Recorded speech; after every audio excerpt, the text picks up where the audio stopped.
this movie made me think a lot about. It's like staying with you. Yeah, it does. It does. Nice. So let's start with the director first. What makes Spike Lee the perfect director for this movie? He's a master of tone, understanding tone and storytelling. What needs to be, what doesn't need to be, what sometimes the audience members need their hand held on, and others to let them decipher and figure out for themselves. This film isn't suggestive in any way. It doesn't point at the bad guy.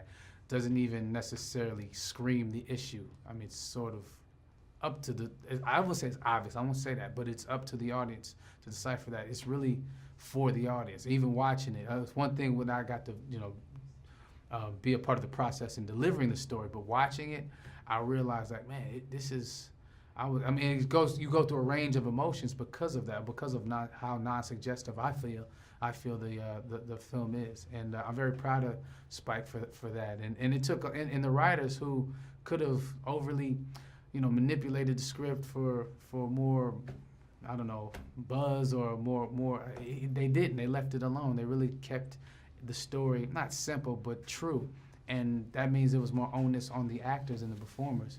And I believe everybody delivered. When you speak about, like a range of emotions, when you watch the movie, that's exactly what's happening. Like, I even caught myself laughing a couple of times, and then I think to myself, it's not funny. The movie has, like, little funny bits and pieces.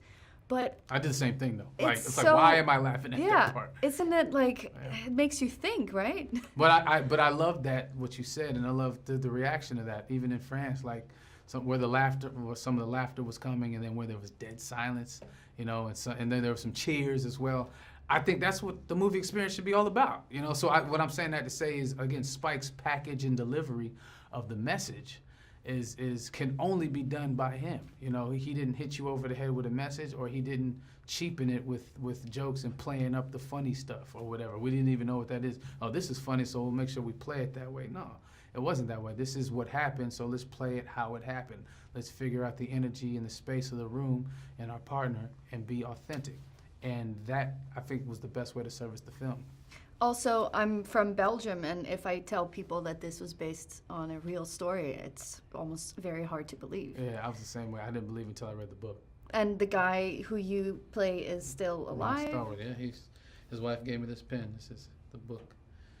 BlacKkKlansman. Yeah, so he's still alive and well. He was very generous with his time and information with me.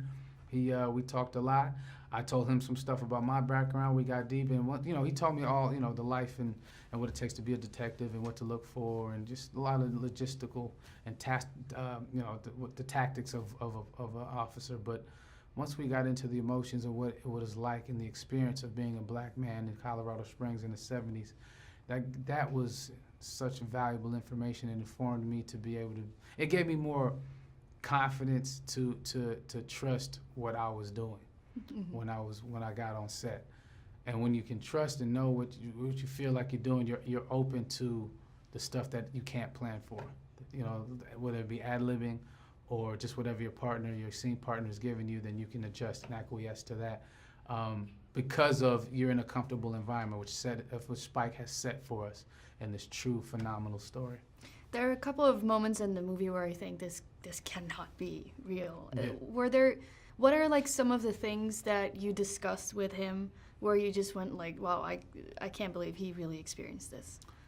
I mean, the information that he got from David Duke, like he really got really personal with him. And you know what? And in the book, in the movie too, you see. I don't want to give it away, but I'm gonna say it because we could talk about this. When I met Ron at the table read, he passed around the membership card, the Ku Klux. That's the reaction I had. Just like I was like get the beep out of here. Are you kidding me? It's signed by David Duke. I was like, to answer your question directly, like, no way. Unbelievable. Like, this is crazy. Like, I can't believe he pulled it off. And extremely dangerous, by the way. We joked about this a lot. Like, I'm an actor too in a lot of ways, he would say. I was like, nah, yeah, it's different though. They yell cut for me. I'm going to my trailer with air conditioning. They yell cut on you. It could be cut on your life. You know what I mean? Like, you playing with your life and jeopardizing the case. So it was more a risk for you being an actor, if you will. But incredible though. Yeah.